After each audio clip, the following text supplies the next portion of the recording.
Hello everyone, finally তোমাদের WBED 2026-এর round one day আজকে কিন্তু কাউন্সিলিংয়ের রেজাল্ট বেরিয়ে চলেছে। বা রাউন্ড ওয়ানডে কাউন্সিলিং রেজাল্ট বেরোনোর সময় তোমাদের মনে কিন্তু অনেকগুলো প্রশ্ন জেগে উঠেছে। আমরা রাউন্ড ওয়ানডে রেজাল্ট বেরোনোর পর কী করব, আমরা সিট আপগ্রেডেশন করব না সিট আপগ্রেডেশন করব না, যদি সিট পেয়ে থাকি তাহলে কী করব, যদি সিট না পেয়ে থাকি তাহলে কী করব। তাহলে সম্পূর্ণ এই ভিডিও দেখতে থাকো।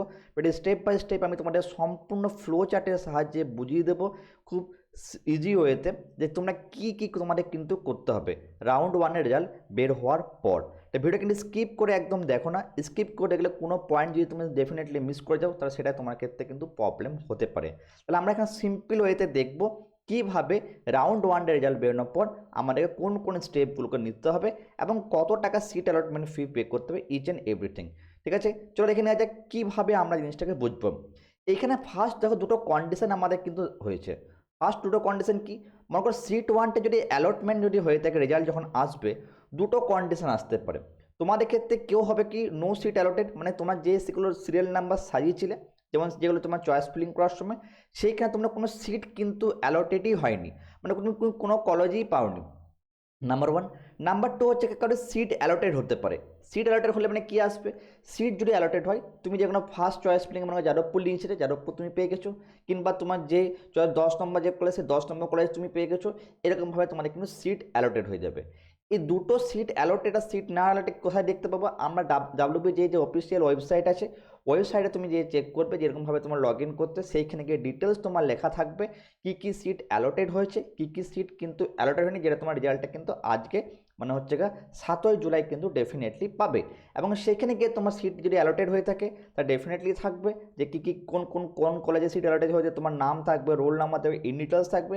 আর যদি মনে করো সেখানে সিট যদি অ্যালটেড না থাকে সেটাও লেখা থাকবে সিট আর নট অ্যালটেড, এবং সেখানে তোমার নাম অনুসারে লেখা থাকবে। তো দুটো কন্ডিশন তোমাকে কিন্তু WBED অফিসিয়াল ওয়েবসাইট সেখানে গিয়ে কিন্তু অতি অবশ্যই চেক করতে হবে। এবার আমরা ব্যাপারটা স্টেপ বাই স্টেপ বুঝে নিই জিনিসটা, যদি সিট অ্যালটেড না হয়ে থাকে তাহলে কি করব, আর সিট অ্যালটেড হয়ে থাকে তাহলে কি করব। তাই দেখো এখানে যে মেন যে পার্টটি আসছে আমাদের, তাহলে প্রথমে যদি সিট মনে করো অ্যালটেড যদি না হয়, দ্যাট মিনস এইখানে ক্ষেত্রে আসছে। যদি দেখো এখানে বলে যে রাউন্ড ওয়ানের সিট যদি পাওনি, যদি সিট যদি তুমি না পেয়ে থাকো, WBED 2026-এর নতুন রুল আপগ্রেড করা হয়েছে। সেই নতুন রুলস অনুসারে তোমার কী কন্ডিশন ডেফিনেটলি আসবে সেটা আমরা দেখে নাও। মনে করো যারা রাউন্ড ওয়ানে রেজিস্ট্রেশন করোনি, সিম্পলি ডিরেক্টলি রাউন্ড টুয়ে রেজিস্ট্রেশন করছো, তারা ফ্রেশ রেজিস্ট্রেশন কিন্তু ডেফিনেটলি করতে পারবে, যেটা জুলাই 13 থেকে জুলাই 17, যারা এখন পর্যন্ত যারা আগে কোনো রকমভাবে রেজিস্ট্রেশন কিন্তু করেনি তারা নতুন রেজিস্ট্রেশন করতে পারবে। নতুন রেজিস্ট্রেশন কীভাবে করবে, যেরকম রাউন্ড ওয়ানডে তোমার রেজিস্ট্রেশন করেছিলে ঠিক সেরকমভাবে। সো যারা যদি না করে থাকে তারা অনেক ভিডিও আছে ইউটিউবে, যে পর ডেফিনেটলি চেক করতে পারো। আর যদি চাও তোমার যদি রাউন্ড ওয়ানের না করে রাউন্ড টুয়ে কীভাবে রেজিস্ট্রেশন করে যদি ভিডিও বানাও, কমেন্ট সেকশনে লিখবে ভিডিও, আমি রিলেটেড একটা ভিডিও বানিয়ে নেবো। সেইখানে কী করতে হবে, তোমাকে চয়েস ফিলিং করতে হবে। চয়েস ফিলিং কীভাবে করবে, সেটা মনে করো চয়েস ফিলিং 1 2 3 এরকম ডট ডট করে তোমার 10টা 12টা 20টা 30টা 40টা তোমাকে চয়েস ফিলিং করতে হবে। চয়েস ফিলিং যে কীভাবে করবে সেটা যদি জানতে চাও, সেখানে আমার অলরেডি চ্যানেলের ভিডিও আছে, সেই ভিডিওর লিঙ্ক আমি ডিসক্রিপশানে দিয়ে দেবো বা আই বাটনে দেবো, সেখানে কিন্তু অতি অবশ্যই চেক আউট করে নেবে যারা ফ্রেশ রেজিস্ট্রেশন করতে চাও। যত মাথা বেড়ে যারা আগে রেজিস্ট্রেশন করেছিলে প্লাস চয়েস ফিলিং করা সত্ত্বেও কলেজ পাওনি, তারা কী করবে দেখে নাও। যেমন ফ্রেশ চয়েস ফিলিং তুমি করতে পারো, WBED রুলস অনুসারে কী হতে থাকছে, তুমি এখানে কী করতে ফ্রেশ চয়েস ফিলিং, মানে ফ্রেশ চয়েস ফিলিং কী হচ্ছে সেটাও কিন্তু সেই জুলাই 13 থেকে জুলাই 17-এর মধ্যে করতে হবে। যাদের এই জিনিসটা খুবই ইম্পর্টেন্ট, যাদের ক্ষেত্রে তুমি আগে যে পুরনো চয়েস ফিলিংটি করেছিলে সেই পুরনো চয়েস ফিলিংটা তুমি কিন্তু রাউন্ড টুয়ে সেম রাখতে পারো। নাম্বার ওয়ান, যদি মনে করো সেই চয়েস ফিলিংটা মনে করো রাউন্ড ওয়ানে পাওনি, রাউন্ড টুয়ে যদি ফার্স্ট পাওয়ার চান্সেসটাই বেশি, সেটা তুমি রাখতে পারো। নাম্বার টু, যদি মনে করো আমি মডিফাই করবো পুরো চয়েস ফিলিংটা, সেটাও তুমি ডেফিনেটলি মডিফাই এখানে করতে পারবে নতুন অনুসারে, যে চয়েস ফিলিং করেছে মডিফাই করো। মনে করো সাপোজ জিনিসটা কীরকম হলো, মনে করো এইখানে রাউন্ড ওয়ানে মনে করো ফার্স্টে তুমি যাদবপুর ইউনিভার্সিটি রেখেছিলে সিএসসি, যাদবপুর ইউনিভার্সিটি সিএসসি কিন্তু তুমি পাওনি, ঠিক আছে। এবার চয়েস ফিলিং কী করতে মডিফাই করলে, সেখানে ওয়ানে মনে করো যাদবপুর না রেখে কলকাতা ইউনিভার্সিটিকে সিএসসিকে রাখলে, আমার বলার উদ্দেশ্য এটা, ঠিক আছে। তাই এরকমভাবে তুমি কিন্তু মডিফাই ডেফিনেটলি করতে পারবে। মডিফাই করার পর তোমার হচ্ছে কি চয়েস লকিং ডেট থাকবে, যে উইন্ডোজ জুলাই 17 কিন্তু তোমার এটাকে চয়েস লক হয়ে যাবে এবং চয়েস লক হওয়ার পর এই রাউন্ড 2 এর রেজাল্ট যেরকম রাউন্ড 1 এর রেজাল্ট বেরোচ্ছে সেরকম রাউন্ড 2 এ তোমার রেজাল্ট বেরোবে। স্টেপ বাই স্টেপ রাউন্ড 1 এ যেরকম করেছিলে সিমিলার রাউন্ড 2 এ রেজাল্ট করে। এখানে মেইন ইম্পর্টেন্ট পার্ট হচ্ছে যারা আগে চয়েস ফিলিং করেছিলে সেম চয়েস ফিলিং ডেটটাকে রাখতে পারো কিংবা তুমি ওটাকে মডিফাই করতে পারো যে প্রসেসে বললাম। এটা হলো যারা তোমার সিট অ্যালটমেন্ট যাদের ক্ষেত্রে হয়নি। এবারে যে প্রবলেমটা হচ্ছে যাদের সিট অ্যালটমেন্ট হয়ে গেছে তারা কিভাবে করবে সেটা এবার দেখে নেওয়া যাক। যাদের সিট অ্যালটমেন্ট হয়ে গেছে দেখো তাদের ক্ষেত্রে আমি বলি তাদের ক্ষেত্রে দুটো কন্ডিশন ডেফিনেটলি থাকছে। প্রথমে কি থাকছে দেখো, যাদের সিট অ্যালটমেন্ট হয়ে গেছে তাদের ক্ষেত্রে কী করতে হবে, তাদের অ্যালটমেন্ট লেটার ডাউনলোড করতে হবে। সেটা তুমি কোথায় পাবে? ডাব্লিউবিজি যে অফিসিয়াল ওয়েবসাইট আছে সেই অফিসিয়াল ওয়েবসাইটে গিয়ে তুমি কি করবে, অ্যালটমেন্ট লেটারটাকে ডাউনলোড করে নেবে। এবং তার সঙ্গে সঙ্গে সিট অ্যাকসেপ্টেন্স ফি, মানে তুমি যে সিটটা তোমার অ্যালট হয়েছে তুমি অ্যাকসেপ্ট করছো সেটা কি করতে হবে, তোমাকে ডাব্লিউবিজি অফিসিয়াল এসে 5,000 টাকা যে অ্যামাউন্টটি দেওয়া আছে 5,000 টাকা অনলাইন পেমেন্ট করতে হবে। সেখান থেকে যে পেমেন্ট করার পর রিসিপ্টগুলো নিয়ে নিতে হবে। তারপর তোমাকে কী করতে হবে, ফিজিক্যাল ভেরিফিকেশন। কিন্তু এই যে অরিজিনাল ডকুমেন্ট নেই, এই কন্ডিশনগুলো কখন করব, আমি এই স্টেপটা ফলো করার পর। কোন স্টেপটা? এইটা দেখো। তাহলে এইখানে যে কন্ডিশনটা আমরা অ্যাপ্লাই করব সেটা হচ্ছে দুটো স্টেপ আছে, সেই দুটো স্টেপকে ফলো করার পর মনে করো যদি এখানে ভেরিফিকেশান যদি মনে করো সাকসেসফুলি হয়ে যায়। ভেরিফিকেশান সাকসেসফুল মানে কি, তুমি সিট তোমার অ্যালটেড হয়ে গেছে, যে সকল তুমি ডকুমেন্টস এখানে প্রোভাইড করেছিলে মানে ক্যাটাগরি, জেনারেল ক্যাটাগরি বা এসসি এসটি বা টিএফডব্লিউ, সেটা সাকসেসফুলি হয়ে গেছে। সেখানে সিট কনফার্ম হলে দুটো কন্ডিশন এখানে আসবে। এই জিনিসটা কিন্তু খুব ভালো করে বুঝবে যাতে সিট কনফার্ম হয়েছে। মনে করো ফার্স্ট চয়েস নাম্বার যদি কলেজ যদি তোমার পেয়ে যাও, সেটা কোনো নো আপগ্রেডেশন বা অটো ফ্রিজ হয়ে যাবে, তোমাকে অ্যাডমিশন নিতে হবে। মানে কি, মানে মনে করো তুমি যখন চয়েস ফিলিং করেছিলে, চয়েস ফিলিং করার সময় তুমি ফার্স্ট রেখেছিলে যাদবপুরকে, ঠিক আছে। যাদবপুরে যে ব্রাঞ্চটা রেখে সেই ব্রাঞ্চটা তোমার র্যাঙ্ক, তোমার যে ক্যাটাগরি ওয়াইজ সে তুমি ব্রাঞ্চটাকে ডেফিনেটলি তুমি পেয়ে গেছো। সেখানে তুমি কোনোরকমভাবে আর আপগ্রেড প্রথমত করতে পারছো না, সেই কলেজটাকেই তোমাকে নিতে হবে। এখানে তোমার অটোমেটিক ফ্রিজ হয়ে যাবে, যেটা ফার্স্ট চয়েস ছিল। ইটস ভেরি ইম্পর্ট্যান্ট পার্ট, যেটা ফার্স্ট পার্ট ছিল সেটা সেই কলেজটাকে নিতে হবে। নেওয়ার পর সঙ্গে সঙ্গে তোমাকে কী করতে হবে, যে আপগ্রেডেশন করার কোনো নেই এখানে, পাবে না করতে।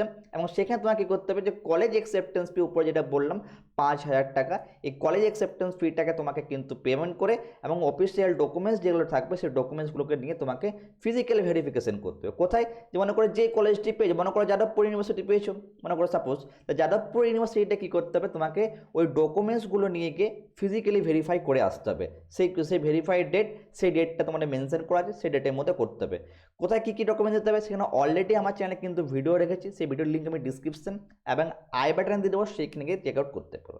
এবারে যে প্রবলেমটি ক্রিয়েট হচ্ছে, যারা মনে করো তোমার পছন্দের কলেজ তুমি পাওনি বা পছন্দের যে ব্রাঞ্চ সেটাও তুমি ডেফিনেটলি পাওনি, ক্যাটাগরি নাম্বার 2, এখানে কেউ লাগে দেখো লোয়ার চয়েস যেটা থাকবে বা 2 বা তার নিচে থাকবে, বা 2 মনে করো সাপোজ তুমি মনে করো চয়েস ফিলিং করেছিলে, চয়েস ফিলিং করার পর দেখতে পাচ্ছ এখানে 1 নাম্বারে তোমার যে চয়েস ছিল, ঠিক আছে, আর তুমি পাচ্ছ ঠিক 20 নাম্বার কলেজটি তুমি এখানে পাচ্ছ। কোনো একটা হতে পারে প্রাইভেট কলেজ বা কোনো একটা হচ্ছে কোনো লোয়ার গভর্নমেন্ট কলেজ, সেই লোয়ার গভর্নমেন্ট কলেজের মধ্যে যে শাখাটা তুমি পড়তে চাও না সেরকম একটি পেয়েছি। তোমার কি দরকার, আমি তো সিএস পড়তে চাই সাপোজ, তুমি পেয়েছো সিএস এর জায়গায় তুমি মনে করো কি পেয়ে গেছো, সিভিল পেয়ে গেছো, কথাটা ব্যাপারটা বোঝার চেষ্টা করবে। সেই ক্ষেত্রে তোমাকে কী করতে হবে, আপগ্রেড করতে হবে। এখানে দুটো কন্ডিশন দেখার সিদ্ধান্ত তোমাকেই কিন্তু নিতে হবে।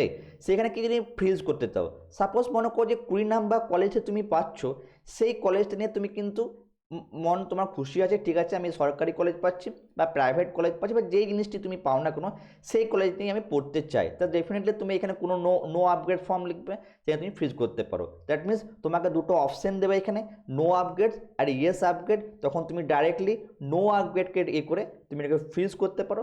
দেন তোমাকে অ্যাডমিশন নেওয়ার জন্য তোমাকে 5,000 টাকা সিট অ্যাকসেপ্টেন্স ফি পে করতে হবে। এবং সিট অ্যাকসেপ্টেন্স ফি করার পর যে সকল যেগুলো ডকুমেন্টসগুলো নিয়ে তোমাকে যেই কলেজটি তুমি পাচ্ছ সেই কলেজটিকে নিয়ে কিন্তু ডেফিনেটলি ডকুমেন্টসে যেতে হবে। বাট মনে রাখবে ডকুমেন্টসটা কিন্তু অলরেডি যে ডেটটা দেওয়া আছে সেই ডেটের মধ্যে গিয়ে তোমাকে কিন্তু ফিজিক্যালি ভেরিফাই করতে হবে।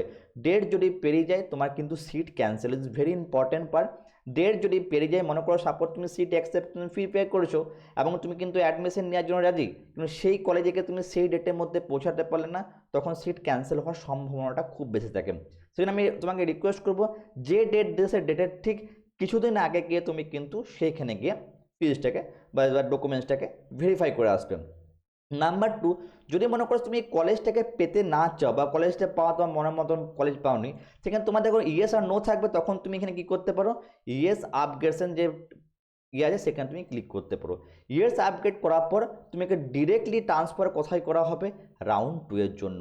তো সিটটা তোমার সেফ থাকবে এবং জুলাই 13 থেকে জুলাইয়ের মধ্যে নতুন করে চয়েস প্লেন সাজাতে পাল্টাতে পারবে। তো ইয়েস আপগ্রেড যদি করা থাকে তোমার সিট তোমার সেফ থেকে গেল, সেখানে তোমাকে রাউন্ড 2 এর জন্য তুমি কিন্তু যেটা তোমাকে বললাম, যারা সিট করতে পারোনি জুলাই থেকে, সেখানে কি করতে পারবে, সেখানে গিয়ে তুমি আপগ্রেডেশন বা মডিফাই বা চয়েস ফিলিংকে তোমার মডিফাই করতে পারবে, নতুন নিয়ম অনুসারে সেইভাবে করতে পারবে। তা যারা তুমি নো আপগ্রেড করতে চাও তার ডিরেক্টলি তোমাকে কলেজ অ্যাডমিশন নিতে হবে, আর যারা ইয়েস আপগ্রেড করতে চাও যেরকম রাউন্ড 2, সেই রাউন্ড 2 এ কিন্তু সেখানে তোমাকে ডেফিনেটলি যেতে হবে। এটা হলো পার্ট।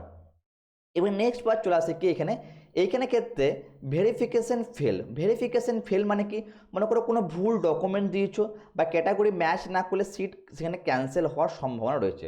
মনে করো তোমার দরকার TFW দরকার, বা মনে করো জেনারেল করে তুমি SC/ST অ্যাপ্লাই করেছো, সেখানে ডকুমেন্টস তুমি মনে করো ইয়ে করতে পারো না, সেখানে ক্ষেত্রে ভেরিফিকেশান ক্যান্সেল হওয়ার সম্ভাবনা কিন্তু থাকতে পারে।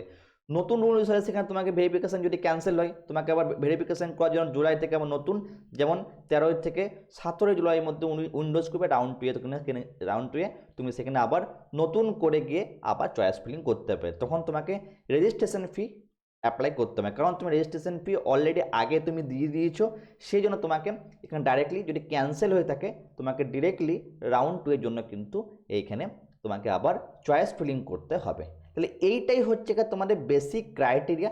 এইভাবে তোমাকে কি করতে হবে, তোমাদের যে যারা ভিডিওটা দেখছো এইভাবে তোমাকে ডেফিনেটলি WBG 2026 কাউন্সিলিংয়ের রাউন্ড 1 রেজাল্ট বেরোনোর পর এই স্টেপগুলোকে ফলো করতে হবে। কোনো রকম যদি কোয়ারি থাকে তো অতি অবশ্য কমেন্ট সেকশন লিখতে কিন্তু ডেফিনেটলি ভুলবে না। রেজাল্ট খুব শীঘ্রই হয়তো বেরোতে পারে, 11টা বা 2টোর মধ্যে রেজাল্ট কিন্তু বেরোনোর সম্ভাবনা রয়েছে, তোমরা নোটিস করে রাখো। এবং আমাদের ম্যাথ চ্যানেল যদি তুমি নতুন এসে থাকো অতি অবশ্য চ্যানেলকে কিন্তু সাবস্ক্রাইব করে রাখবে, স্পেশালি WBG রিলেটেড কোনো আপডেট পাওয়ার জন্য। Thank you so much for watching my videos.